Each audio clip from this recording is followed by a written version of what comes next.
Hello mga mi! Good morning sa inyong lahat.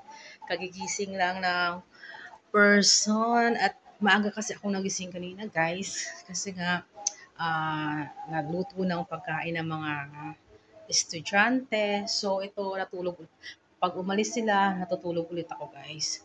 And now ito kagigising ko lang so maghihilamos muna at haggard na haggard ng face ni Inday. So wait lang mga Mia, maghihilamos lang ako.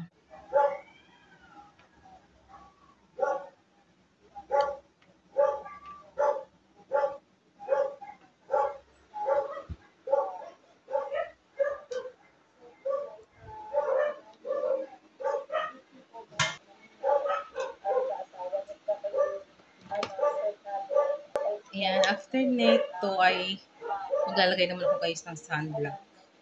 Konti lang. Sunblock muna tayo. Then after nito, magluluto naman ako ng pagkain ng aking alagang si Coco. Ayan, lagay muna tayo para fresh ang ating face.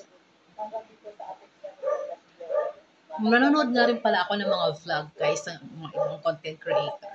May sinusubaybayan din akong content creator. Always ko rin pinapanood yung kanyang vlog. Ay. So, nakapulgay na tayo ng sunblock. Proceed na tayo doon ngayon sa aking paglilinis. I mean, pagluluto kasi magluluto ako guys. Yan. Naglagay na ng sunblock. Then, ito na tayo. At ako'y magluluto na ng ulam ng aking pagkain, I mean, ng aking alaga si Coco. Nga pala yung mga napamili ko kanina guys. Dito sa bilihan ng mga gulay. Ito yung may okra akong nabili, may cucumber, then may pechay bagyo, then may tofu ako, tokwa. Ipiprito ko lang ito siya guys. And then meron na rin pala ako dito ulam ng mga bata, pork chop, fried pork chop. Ay sa akin ay may fish na ako. So, yan lang ulam ngayong lunch ng mga bata. And then, kumakain din naman sila ng tokwa. And then ito, cucumber. And then ito nga pala rin yung food ng aking si Coco. Ano to guys? May liver ng chicken. And then nilagyan ko siya ng pechay. Yan ang kanyang food ngayong morning. And then kahapon kasi ang ulam niya is liver, chicken liver din. And then kalabasa naman yung nilagay kong vegetable niya. And then, magpa-fried na ako, guys, ng tofu. Kayo mga miye, anong ulam nyo na maluto yung food ng aking si Coco. Pala yung sa aking si Coco. Coco! Coco! Say hi muna, Coco. Coco! Ayan! Naku, sana katingin. Yan si Coco. Naghihintay na yan ng kanyang food. Saan ka pupunta? Ha? Prito na tayo.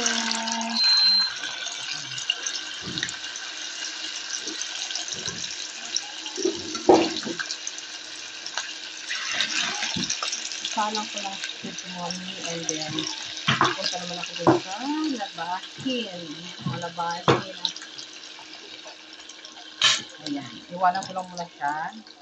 At sweetin ko na yung aking lab. Naman tayo ngayon guys sa labas. At tayo. Silipin ko naman ang aking mga labahin. Napakarami ng labahin. Ayan kung ito guys ang labahin ko. May mga nakasampay na ako. Kagabi pa yung nakasampay. Kasi everyday, every afternoon, umuulan. Ganitong weather dito. Pag umaga, hanggang tanghali, yan, mainit siya. So, sinasamantala ko yun habang may init para matuyo yung mga damit. Kasi kahit naka-dryer na, mas maganda pa rin talaga yung diba,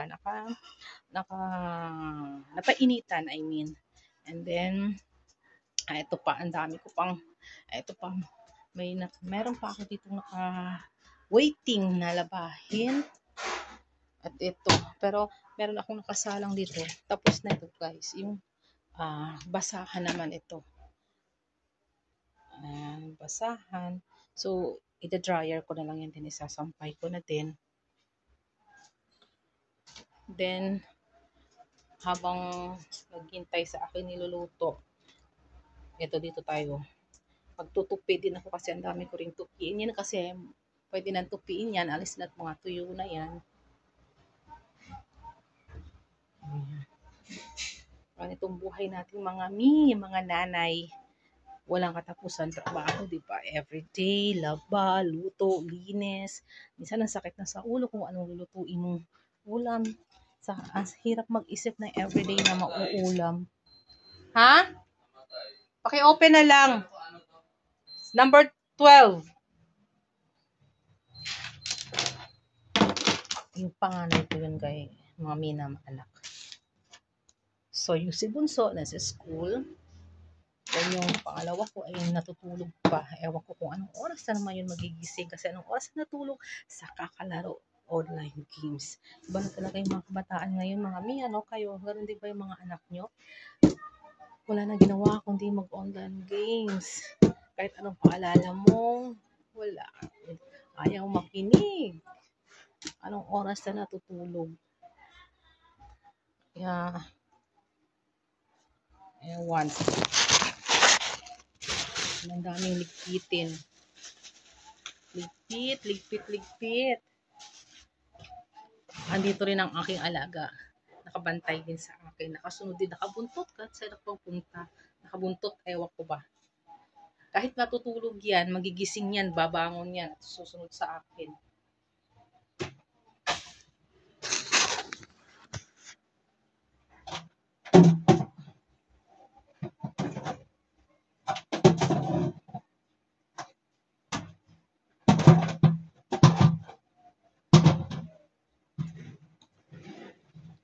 So, ida-dryer ko muna yung aking basahan.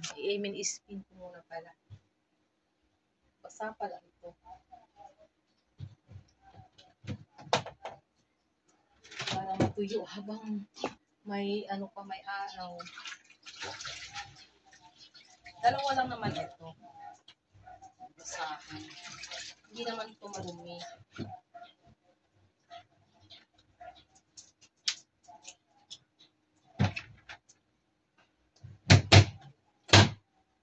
Ay, hindi pala nakasaks.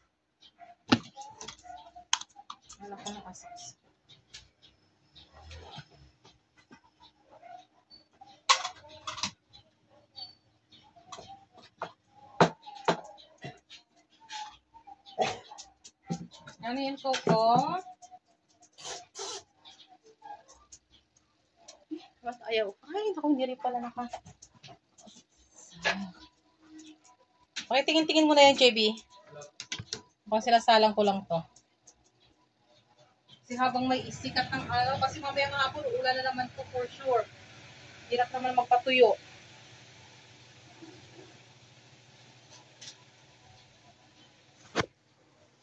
Ayan.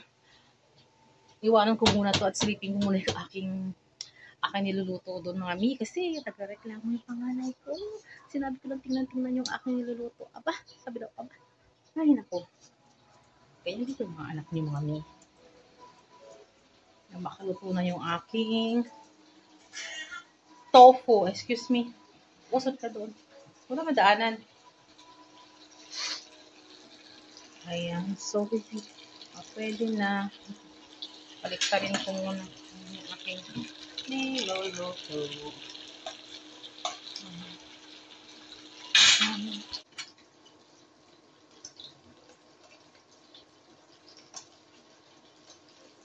Ano to? Para sa ano to? Ano ko yung kanin. Kanin mo? I-steam ko. Ito minas na toasted ng aking niluluto.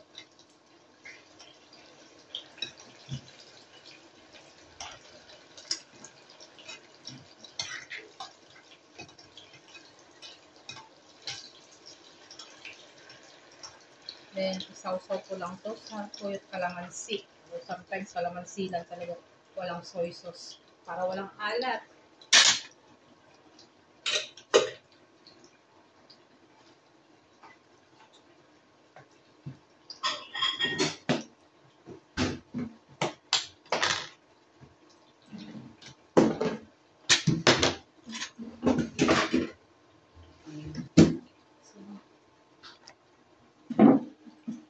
Excuse me.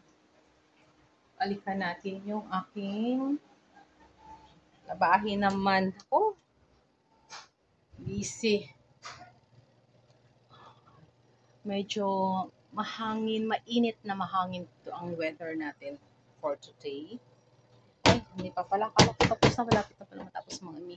So, kunin ko na lang muna yung aking mga sampay mga mi, ha. So, kunin ko muna siya kasi para matiklop.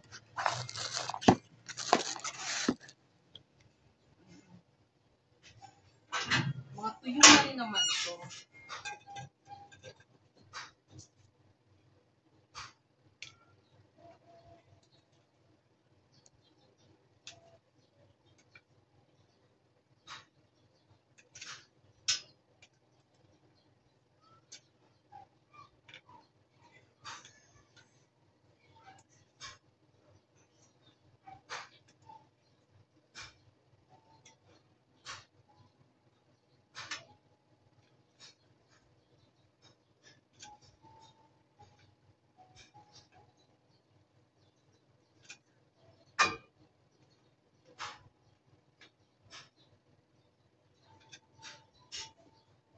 Ayan yung iba may iwan pa ako kasi medyo hindi pa siya masyadong tuyo. Mamaya na lang yan. Kasi sayang din yung init. Kaya, dito naman tayo.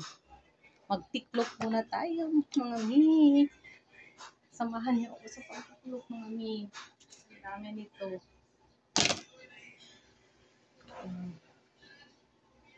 Tayo sa may sa may labahan.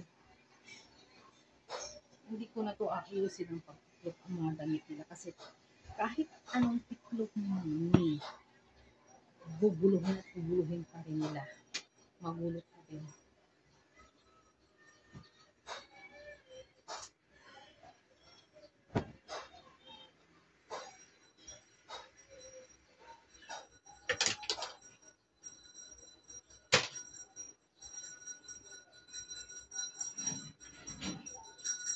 Ice cream! May claim ba ng ice cream?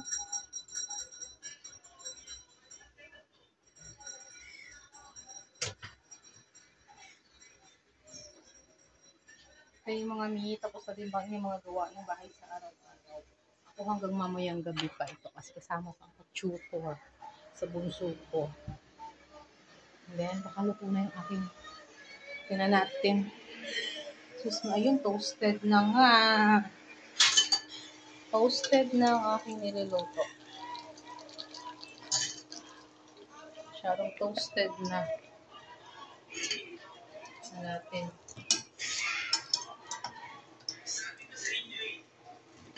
Ay, dapat pala ito nilagyan ko ng tissue.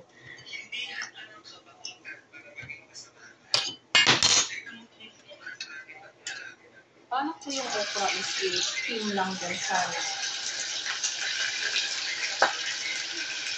partner din ng prito. Ay, okra. Steam na okra.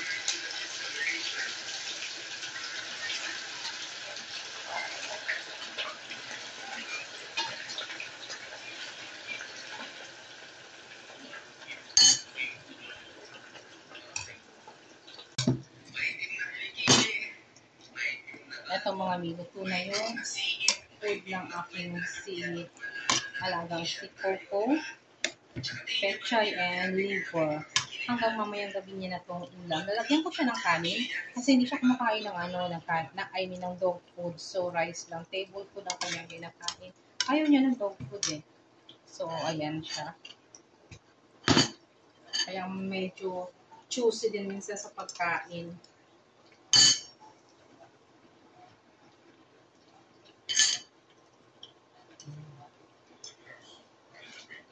Maya si Buso ay andito na rin yun. Kasi umaga siya.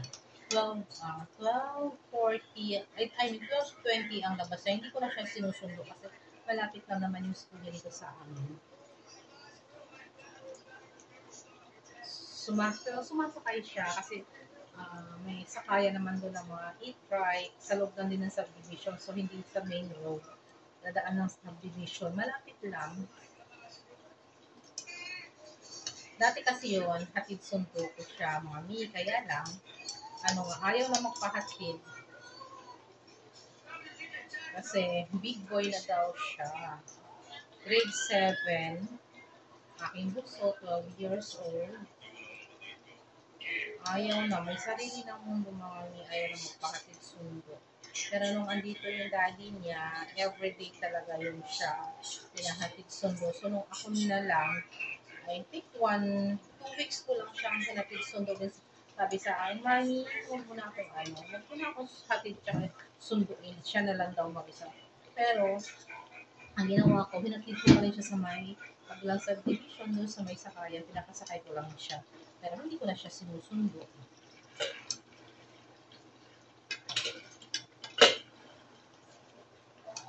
And now, sinabihan na talaga ako na huwag na daw akong huwag ko na daw siyang ihatid. Matulog na lang daw ulit ako pagkaalis niya. So, imagine, dati-dati, gusto-gusto na nahatid ako sa pagkain sa school, sunduin mo sila. Ngayon, ayaw na. So, iba na talaga ngayon pag malaki na. Iba ng kanilang mga mundo. Sabi niya sa akin, mami, pag mag-field trip daw sila, kung na daw akong sumama, siya na lang daw. Sabi ko, hindi mo pwede. Mas maganda yung kasama pa rin yung magulang. Ha? Punta ko natin grade 6. Grade 6? Dalawang kasama nyo nag-change. St. Joseph? Ngayon si daddy mo ayaw pumayag sa. Pero pa rin kasi si Chelsea, ilang taon pa lang naman yan. Wala pang, iiwanan mo lang, hindi pwedeng lang siya. Pabayaan mo lang.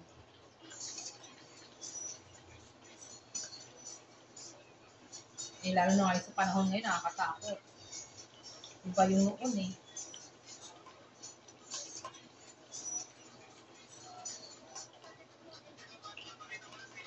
Pero sabi ko sa kanya, nasama ako, pero sa loob lang ako ng bus. Hindi ako kasama pag sila ng mga kaibigan niya. Kaya siguro, akala niya babantayan ko siya, kaya ayaw niya akong pasamahin. So, sinabihan ko siya na, sa loob na ako ng sasakyan. Hindi ako sasama sa inyo sa kung saan kayo mag-iikot-ikot, pabayaan ko lang kayo. Ewan ko lang kung papayag. At kung papayag din yung kanyang daddy na walang sumama sa kanya.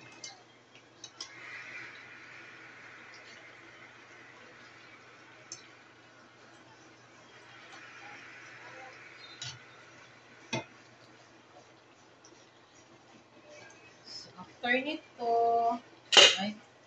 puno na oh.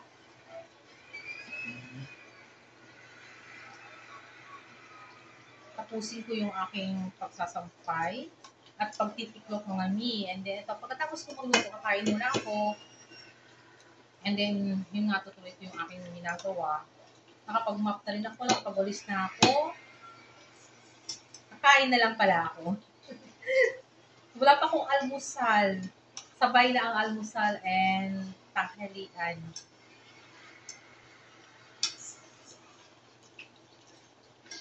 Ito ang everyday gawain ng mga katulad nating mga nanay, di ba? Mga mikay din. Ayun din ba ganito everyday? Siyempre lahat tayo ganitong gawain. Walang kapaborang trabaho, paulit-ulit. Kahit nakakapagod, no choice pa rin tayo. Kasi wala namang ibang gagawa kung di tayo rin, di ba? Ayan, luto na. Okay na to. Hindi ko na siya nalagyan ng tissue. So, okay na yan. At tayo kakain na.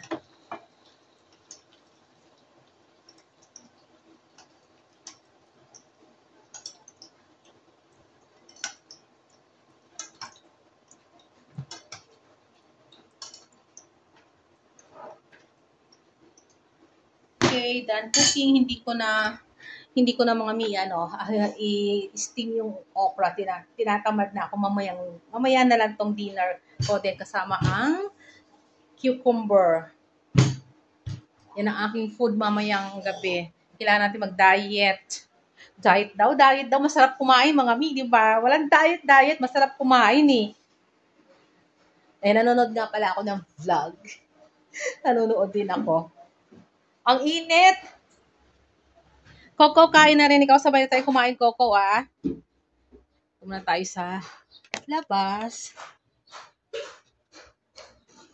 At ano ko lang mga mi, sasampay ko lang yung aking basahan habang may araw pa. Kasi maya-maya lang, tumamaya-maya lang is uulan na naman. Maghapon hanggang magdamag na naman ang ulan.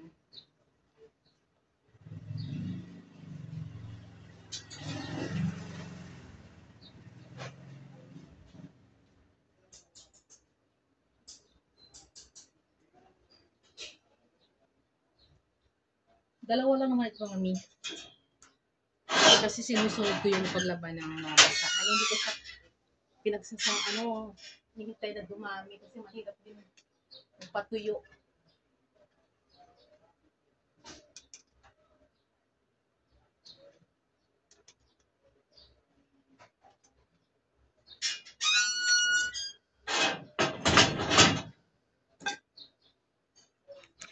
So, nakapagsampay na ako mga mi, mamaya na ulit ako itutuloy yung aking tawag dito, titiklop ng mga nilabhang kong damit. So, kakain muna ako mga mi. Tara, kain muna tayo.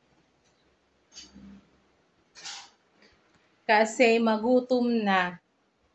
Fish lang ang akin, tsaka tokwa. Carry na yon aking food. So, kain muna ako mga mi. See you later. Hello again mga mi. Nakalimutan ko palang pakainin yung aking si Coco alaga. So, ito, nag-prepare na ako ng kanyang food. Ilalagay ko na yung kanyang ulam. Ayan, ihalo ko sa kanyang rice. Kailangan maraming sabaw kasi ayaw uminom ng tubig. Ayan. Healthy food ngayon ang aming alaga. Pechay na may liver. Lagyan ko pa sana ng carrots dyan. Kaya lang wala na pala yung carrots. Then, hihimayin ko muna yung liver, mga meat. Kasi, malalaki siya eh. Yan. Malalaki. Yan. So, liliitan ko siya. Matalsik.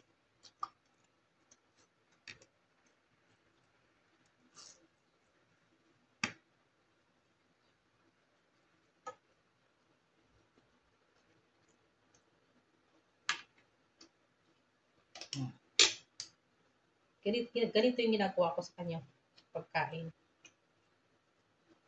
Kailangan himayin siya ng maliliit. Ayan. Malinis naman yung hands ko ng niya.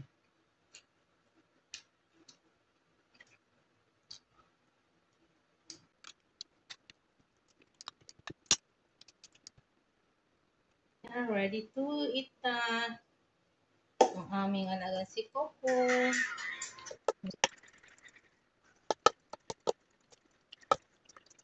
Ayan, ready na ang food niya.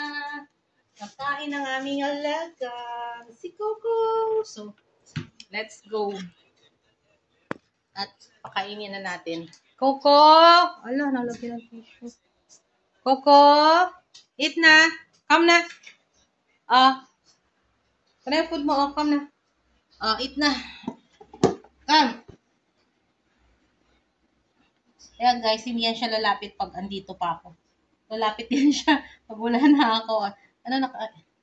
Kain na ikaw Ito na yung food mo Ha? Ayan.